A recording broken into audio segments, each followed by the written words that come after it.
अस्सलामुअलैकुम वरहमतुल्लाहि वबरकातुहू। मेरे दोस्तों बुज़ुर्गों, अज अल्हम्दुलिल्लाह मैं सरसों दे तेल दी शान बयान करनी है कि मेरे आका मौला सरकारे दो आलम नूरे मुजस्सम दी सुन्नत मुबारक के तेल मुबारक लाना, सिर ते लाना और तेल मुबारक दी फजीलत बयान करदे होया रसूल पाक ने यतून दे तेल दी भी शान बयान फरमाई है।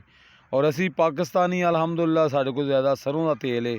तो अज मैं इस मौजू ते गुफ्तगू करना चाहना कि मेरे भाईओ, सरों का तेल जिहड़ा ना एडी को मुबारक चीज़ है, एडी को आला चीज़ है, क्योंकि मेरे नबी दी सुन्नत है तेल लाना, हाँ जी, सुरमा पाना, हाँ जी, खुशबू लगाना, इस सुन्नत है मेरे आका दी तेल लाना। तो मैं दसना कि तेल नूं खाण दी कितनी बरकत है।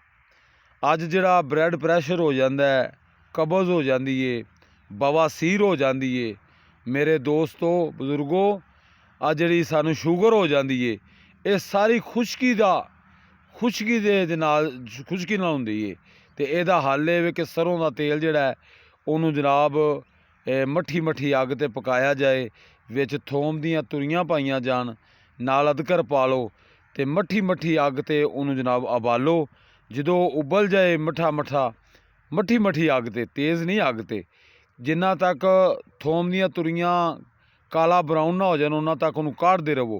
तो जो कढ़ जान उस तेल नूं थले ला लो, वो चिट्टे रंग का आयल बन जाएगा।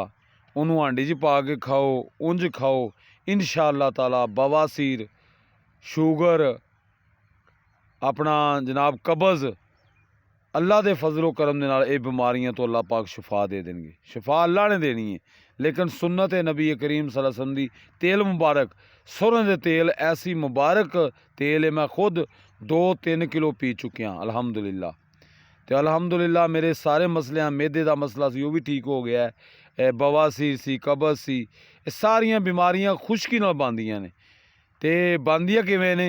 जिहड़ी बोतल पीने आ, जिहड़ा मुर्गा खाने आ, हाँ जी, उस तो इलावा जिहड़ा आयल ही आ, जिहड़ा घ्यो खाने आ दुकानां तो लैके, ये जनाब ये कैमिकल नाल बनदा है। तो सरसों का तेल जिहड़ा है अल्लाह के फजल नाल, ये अल्लाह के फजल नाल बनदा है, इन सूरज दे नाल जनाब तैयार हुंदी है। ये खालस जिहड़ा तेल लैके तो उन्हें इस्तेमाल करो, अल्लाह ताला तुहाडी और मेरी हाज़री कबूल फरमाए और नफ़ा हासिल करो।